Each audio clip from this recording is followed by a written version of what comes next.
welcome to Sunday Assembly, Minneapolis.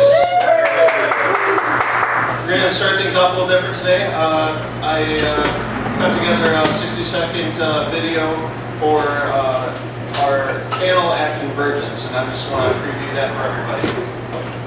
Over to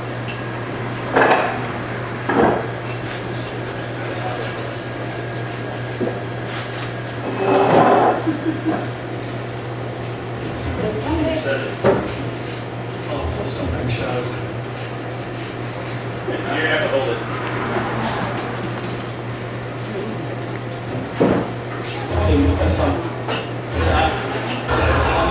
man with great hair staring up into the cosmos, wondering at all the marvelous wonders of the universe.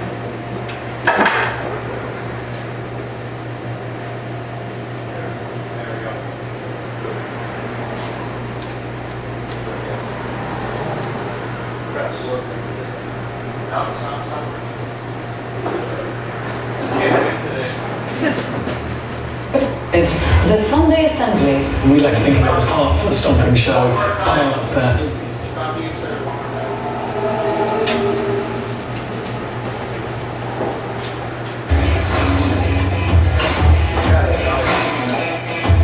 This is Pip Evans. This is Sorensen Jones.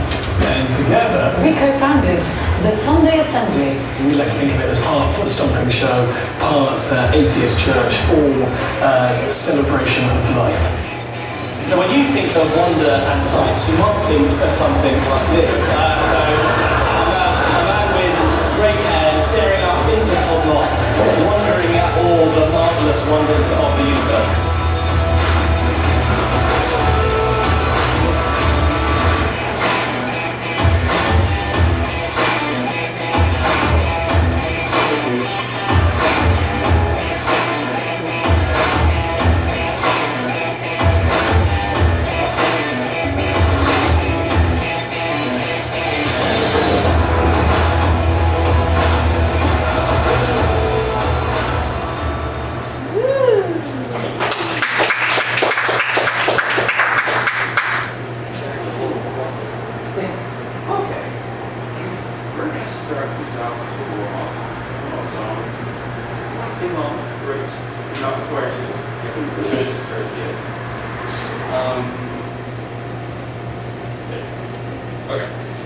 We're talking about Alaska today.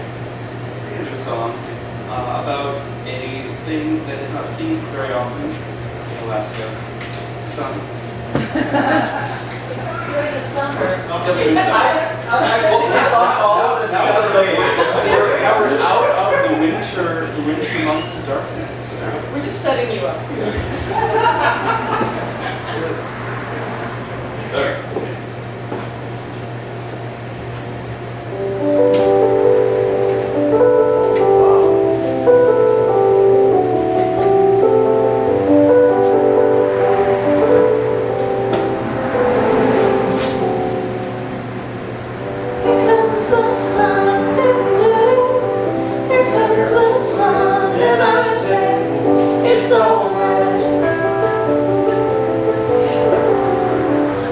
Never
and Zach for our introductory music today. I'm your host for today, Keith. Part of the 18/board for Sunday Assembly. I see a couple of new faces today, so welcome to Sunday Assembly. We are a secular community that focuses on doing good, helping offering, and wondering more. And this is our second assembly here in this space provided for free by Uptown Heating and Air Conditioning. We're going to kick off with a game. So some of you might remember our rock, paper, scissors wars from a couple months ago. We're going to do a little bit of a different twist on it. So we're going to turn to our neighbor and we're going to challenge each other to see who has lived the farthest away for a month or more. And then whoever the winner is, you're going to find another pair, and then those two winners are going to see who lived the farthest away. And in the end, we're going to have one winner, and they're going to get the fabulous prize of having lived farther away than everybody else.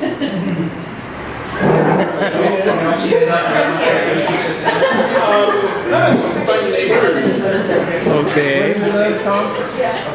So I haven't lived as far away from here as I guess we can pair up. Okay. So the furthest I've lived away is not Alaska. you win. By about 500 miles, it was Wigan, England. Oh, okay. It was, I would have to say Mankato. Okay.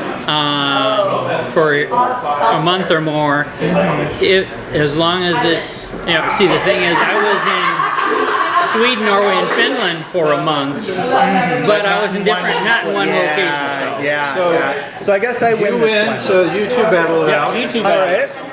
So it's not Alaska. It's Wigan, England, up near Liverpool. You win. Okay, where was yours? San Diego. San Diego. Okay. I hear that you can beat me no matter where I say. Probably, yeah. 11 years in South Africa? Wow. I think, well, I lived for 3 months in England, so I actually don't know. South Africa's farther, way farther. Same distance. That's right, because Not only do you go east, but you go south. It's about 9,500 miles. I think sadly the person that would actually win. that means 35 Lived for 3 months in India. Yep, that would one. She's not playing, so. What was your answer? So then, I'll take it. who are you? All right, this table back here. We need a winner. I'm still trying to figure out who the winner is.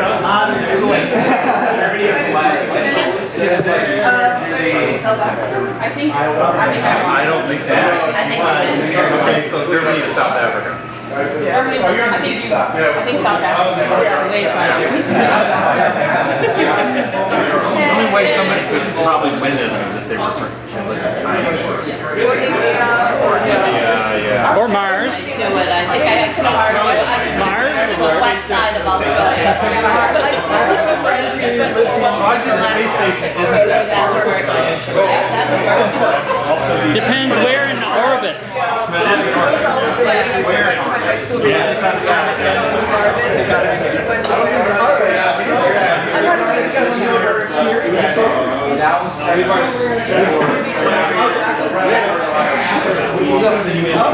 She actually knows that hitchhiker I picked up from South Africa. She knows the guy. The thing is, that was nice. It didn't do anything terribly interesting, but it did introduce a new character. I'm glad we didn't have Marilyn here. She'd be going off to China and Korea. All right, the winner. The winner is 11 years in South Africa. She wins the prize of having lived the farthest away. I win cultural displacement disorder. All right, we're gonna continue on with another couple of songs from the band. me. That was nice. special guest.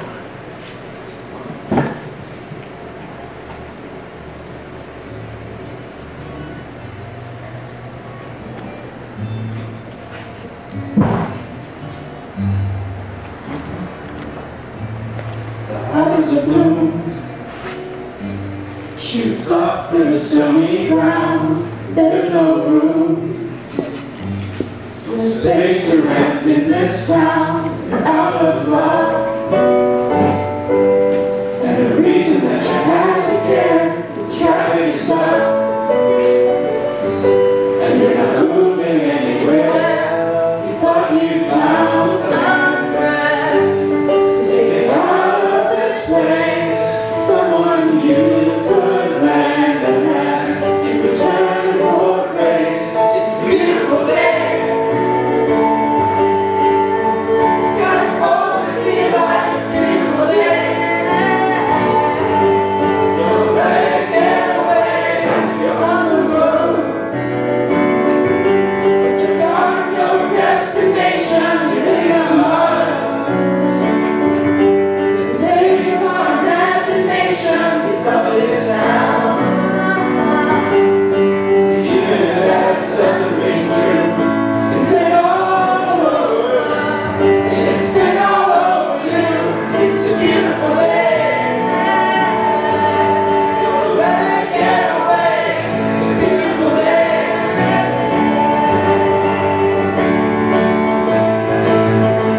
Touch me,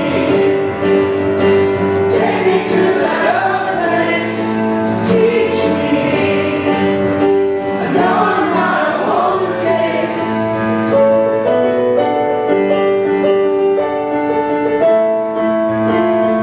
See the world in green and blue. See it shine up right in front of you. See the canyons broken by clouds. See the tuna fleas clearing the sea out. See the Bedouin fires at night. See the oil fields at first light. See the bird riddle leaving her mouth. After the flood, all the colors came out.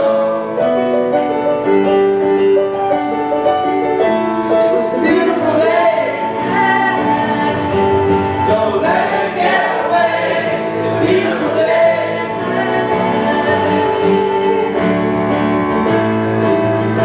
Touch me, take me to that other place. Reaching, and now I'm not a hopeless case. What you don't have, you don't need it now. What you don't know, you can feel it somehow. What you don't have, you don't need it now. You don't need it now. It's a beautiful day.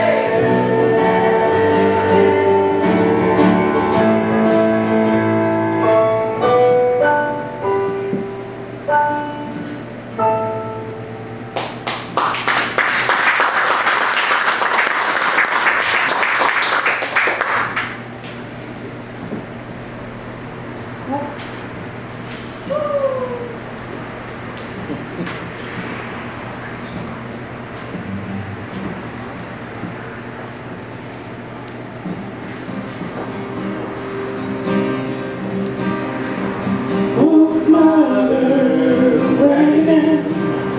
You look so warm, so thin. You're a taker, devil's maker. We hear you sing, hey ya ya.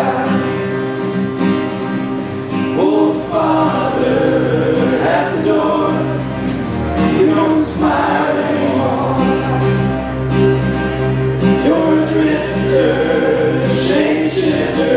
It's me who run, hey ya ya. Hold it right over the night. Oh, keep the spirit strong.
place.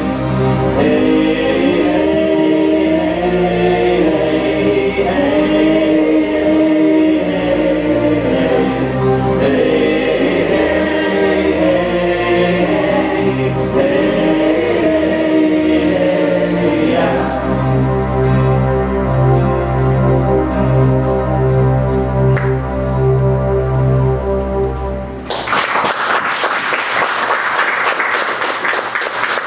Hear that again.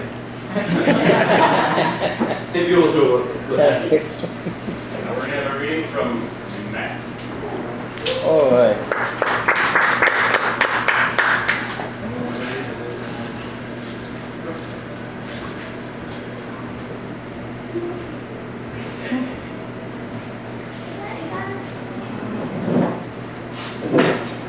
We won't suffer.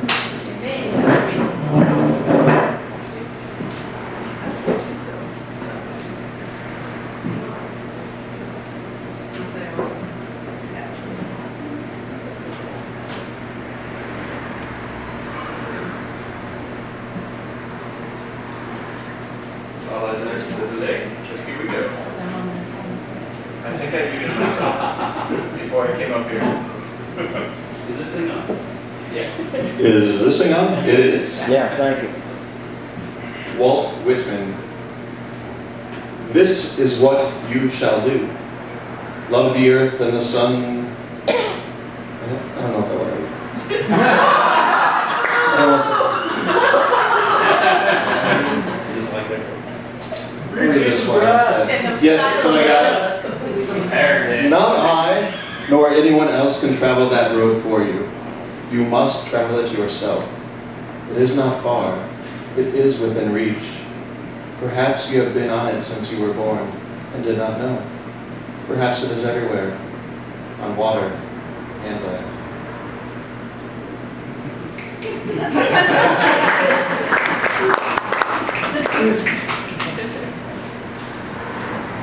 All right. In case you haven't figured it out yet, the theme this month is journeys and travels in far distant places.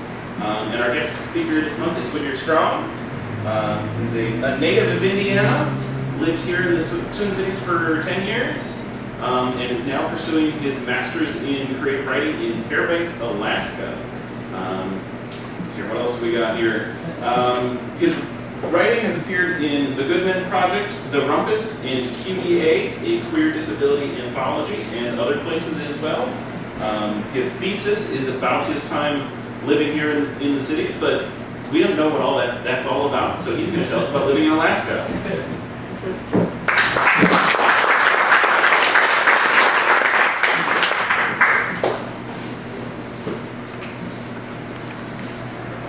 So when I was in 5th grade, my class was given an assignment. We were to draw addresses out of a box from the tourism boards of all the different states in the US. And I didn't have Alaska, but somebody else did and they didn't want it, and so they traded me.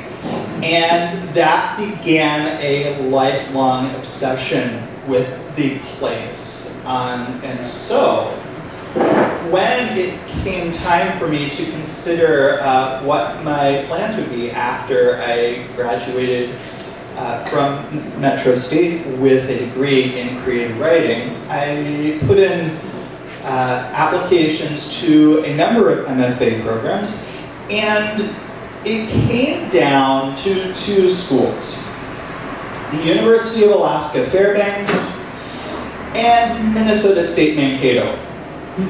And I decided I can't move 90 miles down the road, or I can fly 3,000 miles away for a new adventure in my life. So all apologies, Mankato, but you ain't got mountains. Sorry about that.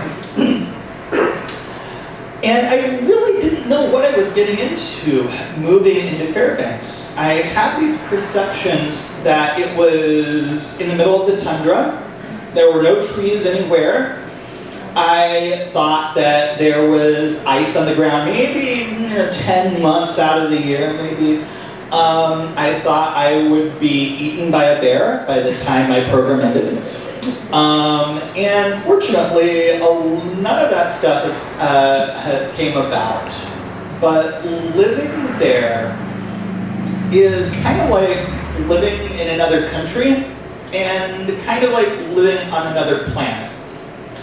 And so that's kind of where I'm going with what I'm thinking, just how very different of a place it is and how unlike what you might think it is, actually is. Pop quiz. Where does the sun rise? And actually, Southeast. In the southeast? What did I hear? In the east? It doesn't rise, it's always where it is. Okay, so y'all are wrong. Because in Fairbanks, Alaska, in the wintertime, the sun, no. That's what I'm going to debunk here. Because Fairbanks is south of the Arctic Circle by about 120 miles. And that makes a huge difference in terms of the angle of the sun, because you see at the top of the world there, a small different distance makes a big difference in terms of the angle that the sun is coming in at. So Fairbanks is south of the Arctic Circle. On the shortest day of the year, the sun is up, rising in the south and setting in the south for 2 hours a day on the shortest day of the year. 2 hours. But, and this is what's going to blow your mind, you get 5 hours of daylight on the shortest day of the year. Because the other relationship between the sun and the Arctic regions is that the sun comes in at an oblique angle year-round. So you get a very long dawn and a very long dusk year-round. So if the sun is rising and setting in the south in the wintertime, it is rising and setting in the north in the summertime. And remember that thing I said about the extra hours of dawn and dusk? This is the effect it has in Fairbanks. The sun is technically down for 2 hours on the longest day of the year. But you get the dawn and dusk. And what you end up with is about 3.5 months straight of daylight. And last summer, I learned I absolutely hate it. So that's why I'm here this summer. So yeah, the stuff with the sun makes you feel like you're on another planet. And to be able to take a walk, and every time you go out, you see vegetation that you have no idea what it is. And you're probably not going to get it without some sort of field manual, because you weren't raised with these plants. Notice, not tundra, okay? Lots of trees and bushes everywhere around Fairbanks, right? But it makes every trip out your door a discovery. And you might discover a moose. I've had 3 encounters with a moose. One was as I was coming back from a party. We were driving back, and the moose was just ambling along the side of the road on the other side. Number 1. Number 2 was this glorious spring morning when I looked out my window, the 3rd story of my apartment building, just on the other side of the street, bam, moose. The third encounter was in a bowl of moose soup, and my gosh, it was delicious.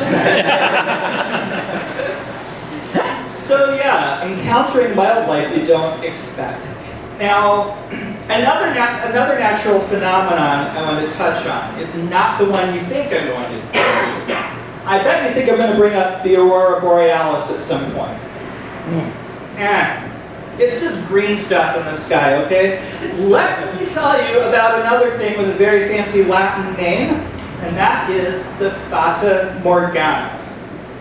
Now, to set you up, you have to understand that south of Fairbanks, it is perfectly flat for about 150 miles. And then you get to the highest mountain range in North America. Now, at this extreme northern latitude, there is an optical illusion that can come about called the Fata Morgana. And basically what it does, it affects the perception of the mountains on the horizon so that they look bigger and closer than they actually are. And it's not even consistent. Some days it's bigger than others. When I've seen it at its height, I swear I thought I was in Mordor. All right? It is that trippy. So that gets at some of the nature in and around Fairbanks. And to be honest, that's all I've seen of the state. You gotta remember, Alaska is twice the size of Texas. And in terms of its east to west distance, it's equal to going from the east coast to the west coast. It is that big and that diverse in terms of climate, in terms of geology, vegetation, and people. Not very many. Not very many, that is a good point. So this is what it looks like. You take the populations of Minneapolis, St. Paul, Bloomington, and St. Louis Park. Those 4 cities. Now, spread them over an area twice the size of Texas. Take half of that population and put it in just 3 cities. And outside of those cities, and by big cities, I'm talking, set like 250,000, 80,000, 30,000. Those are the 3 big cities, okay? From there, it drops very quickly into villages of a couple hundred people. So, yeah, the culture, because we're so spread out and so ethnically diverse, racially diverse, all of this makes for a very different place. I want to talk about the one Alaskan I heard about to no end when I told all the fine Minnesotans that I was headed to Alaska. Oh, you're going to say hi to Sarah Palin, aren't you? And it was all very ironic, given that this was coming from people in a state that kept re-electing Michelle Bachmann. Now that is as political as I'm going to get here, because I want to draw attention to something that Sarah Palin is unfortunately and misguidedly and mistakenly noted. Perhaps the #1 quote that people associate with her is saying that she could see Russia out her house. She never said that. It came from a Tina Fey sketch on Saturday Night Live. And that sketch was parodying a response that she gave to an interviewer when asked about her foreign her foreign policy credentials, and she responded by talking about Alaska's proximity to Russia and the various ways that the state engages with the Russian people. And this is entirely accurate. All of the countries in the Arctic region, so we're talking the US, Alaska, Canada, Russia, and the Scandinavian nations, are all very much involved in Arctic research, in Arctic anthropology. There are a lot of colloquiums and consortiums across the universities in that region of the world. Furthermore, you have to take into account that Alaska in the era of colonization was originally a Russian colony. And as a result, 1 out of 8 Alaskans is Russian Orthodox Christian. So, yeah, so I got to a little myth debunking there. And I think the single most important thing that I can say about Alaska is that there are 2 very different cultures there. Now, there's more than 2, but there are 2 dominant cultures. You have white Alaska and native Alaska. White Alaska is made up mostly of people who have been there no more than 2 or 3 generations. They are very friendly, very extroverted, very open, very non-Minnesota. And it's born, that attitude, that openness, that constant advice giving is born out of moving into a hostile climate in a hostile region where if you're really stupid, a bear might eat you. Now, I want to clarify, the bears are generally more in trouble from people than the other way around. But the flip side of that openness and that connection is that people are fiercely independent, the white Alaskans. People move to Alaska because they want to do their own thing without interference or disruption, or people saying, no, you can't do that. You can't dye your hair purple, that looks ridiculous. And yeah, actually dyeing your hair crazy colors is really common there. So, yeah, white Alaska, very independent. Native Alaska, very interdependent. And I didn't come to understand this until this past year when I began working as a tutor in rural student services with the university. And this branch of the university works primarily, well, rural student service. It's not exactly the kind of a euphemism for Alaska natives. And the Alaska Native culture is in many ways in sharp contrast to white Alaska culture. There is a very strong focus on community. Most everyone, the people who live off by themselves and might get eaten by a bear, those are the white Alaskans. Native Alaskans live in small villages predominantly. Some live in the cities. Fairbanks is about 20% native, but primarily the Alaska Native population lives in rural villages, 50, 100, 200 people. And because of that, there is very much an understanding of needing to rely on each other and looking out for each other and taking care of each other. But it's a double-edged sword there as well, because there is so much a focus on putting the needs of the community ahead of your own that you might neglect your own needs. And that is one of the things that we work with our students in rural student services. They don't usually, we don't have it set up where they just sign up for a tutorial.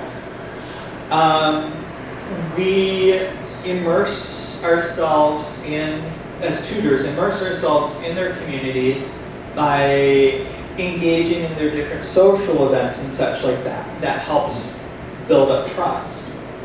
And oftentimes, a student will come to us because their advisor from Rural Student Services is bringing the student to us. The student is not likely to ask for help because doing so puts their needs above the needs of the community. So you can look at White Alaska and Native Alaska and see that there are pluses and minuses to both cultures. And yet, I feel like I have benefited greatly by participating in both. And that by pursuing a balance of both approaches to life, developing greater independence and inner fortitude, whilst also developing community and interdependence, you end up with a balanced and healthy view of life that I think all of us, the world around, would do best to follow. So that is just a taste of my adventures in Alaska. I have one more year there to finish my degree. I do not plan to stay, strictly for economic reasons. The White Alaskans, they've built the entire economy on one commodity, which is oil. And y'all have been enjoying those wonderfully cheap gas prices. We don't think they're so wonderful in Alaska. No. So, but I will always be grateful for my experience there and will always cherish the place. And I hope you all get the chance to check it out if ever you can. Did you notice the difference between the mountain, the natives call it Denali, and the whites call it Mount McKinley? Whites down here. Oh, Mount McKinley. Let us be clear. Yeah. Alaskans have been fighting Congress for 40 years to get the name properly marked as Denali and only got it passed last year. Wow. Wow. I'll take another question or two. How long do you have to live there before you qualify for their oil royalty? So it's called the Permanent Fund Dividend. A what? It's called the Permanent Fund Dividend. Okay. You have to live there 1 calendar year, and you get it the October after. Oh. So I'm heading into my 3rd year of school, and this is the 1 year I will actually get it. Calendar year. But it was a record high last year, so I ain't gonna complain. One more. How much was it? The PFD last year was over $2,000. That is highly unusual. It can be as low as $300. It's complicated. It's tied to not the oil prices, but the stock prices of the oil companies. And there's about a 5-year delay on the effects of the stock market on the permanent fund dividend. Wow. So yeah, hopefully I'll be $2,000 richer this year. All right. That'll help. All right, one more. I'm sorry. Given that global warming impacts Alaska in a much more visible way than it does most of the rest of the country, and despite the fact that it's a very Republican state, is there greater acceptance of the reality of global warming in Alaska?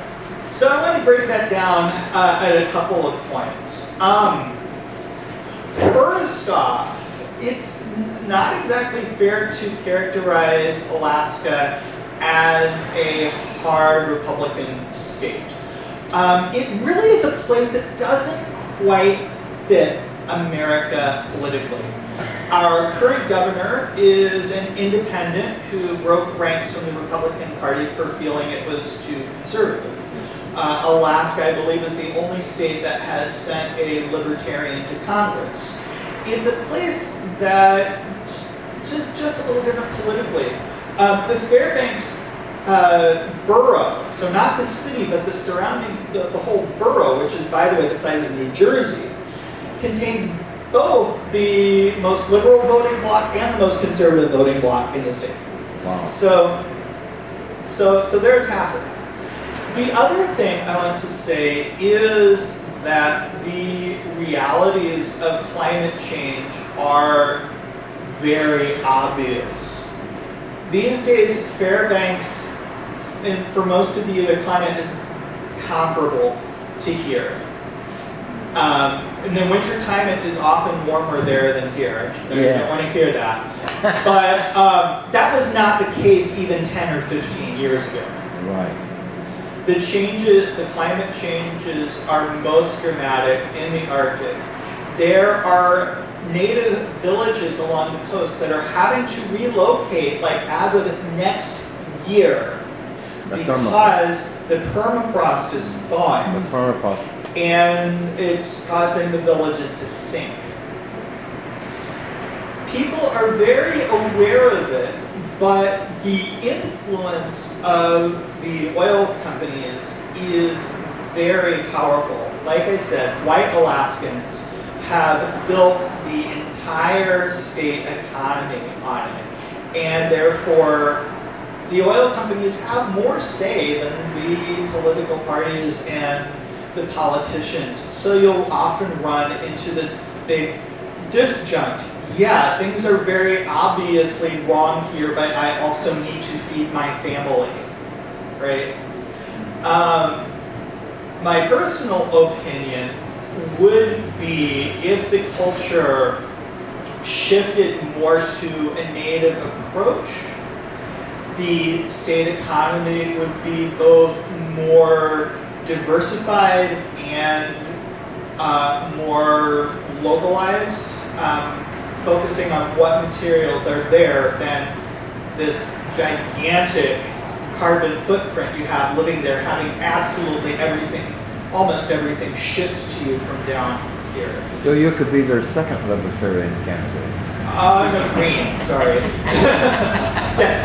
So you said that if it was more of a native economy from your perspective, you had more diversified economy of resources. What resources are we talking about? Timber, biological fish, fishing? Yeah, fish definitely, timber definitely. It would be interesting to see the tourism industry reimagined to favor native people.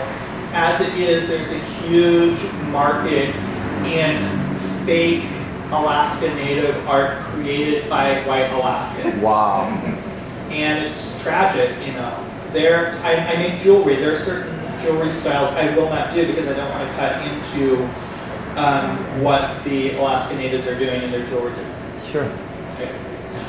I'm going to wrap it up there. I'll be around for a couple, I'll be around for just a few minutes afterwards and then I'm heading out. But thank you very much for this opportunity. I really appreciate it.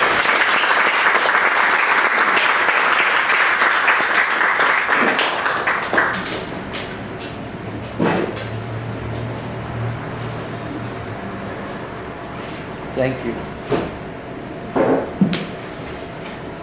Transitions very nicely to our next song. What Whittier was talking about. Those of us who have, those of us who have lived in many places, one of the things that you learn is that though the place may change, the people we were with, that's what really makes a lot of memories and what was the personal significance for the places where we go. That's what journeys and people, what our next song is about.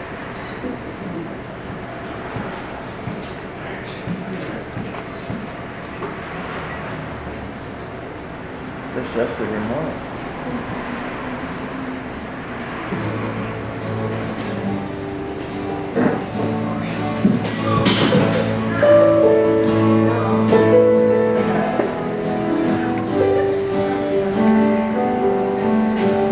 Just yesterday morning, they let me know you were gone. Suzanne, the plans they made were an empty. I walked out this morning and I wrote down this song. I just can't remember who we sent it to. I've seen fire and I've seen rain. I've seen sunny days that I thought would never end. I've seen lonely times when I could not find a friend. But I always thought that I'd see you again. Won't you look out for me? You gotta help me make a stand. You just gotta see me through another day. My body's aching and my time is at hand, and I won't make it any other way. Oh, I've seen fire and I've seen rain. I've seen sunny days that I thought would never end. I've seen lonely times when I could not find a friend. And I always thought that I'd see you again. Been walking my mind to an easy time, my back turned towards the sun. Lord knows when the cold wind blows, it'll turn your head around. When there's hours of time on the telephone line to talk about things to come, sweet dreams and flying machines in pieces on the ground. Oh, I've seen fire and I've seen rain.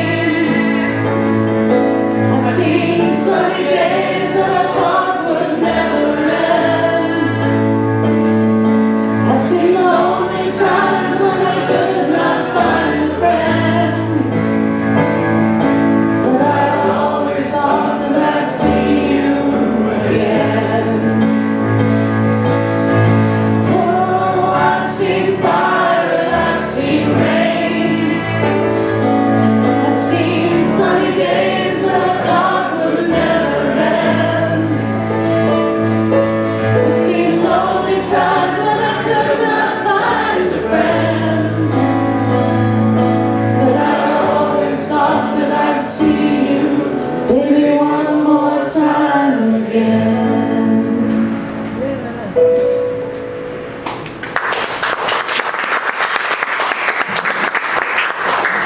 What's I gotta say, you guys sound great today. All right, so I want to thank Whittier once again for being presented today. Thoughtful and thoughtful ideas to share with us. I'd like to take a moment for some mindfulness, and I think it would be a great topic to ruminate upon if you want. Think about places you've been, people you've met, and how they're different from us, but still people. Yeah, even from South Africa. Native Alaskan. Yeah. Oh, yeah, here's a quote from a native white Alaskan. My hands are small, I know, but they're not yours, they are my own. I am never broken. In the end, only kindness matters. Yeah.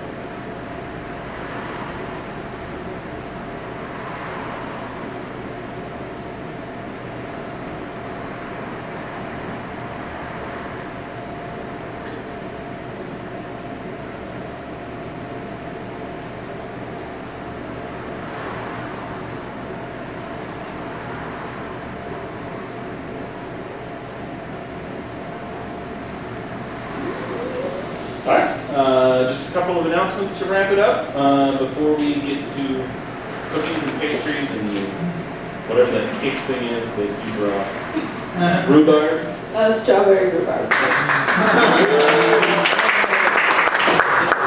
First of all, I hold in my hand one of our venerated pink piggies. Sunday Assembly is an entirely volunteer-driven and run organization. And while we have moved from one free space to another free space, it does cost us about $45 a month to put on our monthly gathering. And you see all of this brand new audio equipment in front of you, which wasn't cheap and did deplete our financial reserves a little bit. So if you've got any spare change, extra couple of bucks, you can throw it in the pig. There's one here. There's another one on the treats table in the back. You can also donate via PayPal if you don't carry cash like I most of the time don't. And there's a link on the back of your program along with the QR code if you are savvy enough to figure that mess out. We got a couple of events coming up. Looks like this week we've got Team Trivia. It's hosted by Tom. Where is that nowadays? King's Wine Bar, right? King's Wine Bar. Tuesday? Monday. Monday, So that's tomorrow. 7:45 tomorrow. Yep. 7:45 tomorrow. Go out, have some wine, enjoy some trivia with friends. And then we've got more wine. Wine with Ted, hosted by Matt and Aaron at their home over in St. Paul. You gather, you watch a couple of TED Talks, and then discuss and enjoy some wine or beer or whatever you want. So we've got Wondering More, we've got Helping Often. Every month on the first Friday of the month we serve meals at Higher Ground in Minneapolis. It's once a month, takes a couple of hours out of your evening, and you get to meet some great people and help some people in need. And then Zumba, this is the Living Better that we do. Next month on the 16th, my wife, who's in the back there, hosts a Zumba class. It's open to all ages, all skill levels. Never danced before, that's just fine. It's I think $5. And profits go back into Sundays. yeah, so all the proceeds above and beyond the cost of renting the studio come back to Sunday Assembly. So you get to have fun, dance, and also give to Sunday Assembly. And then the last thing is next month our assembly is on the 10th. Our guest speaker is going to be Tim Wick. He's a comedian here in town. He does vilification tennis and co-hosts a podcast, Geeks Without God. We're really excited that he agreed to come and present for us. I think it's going to be a really entertaining assembly next month. And I think that's it. I think we're done.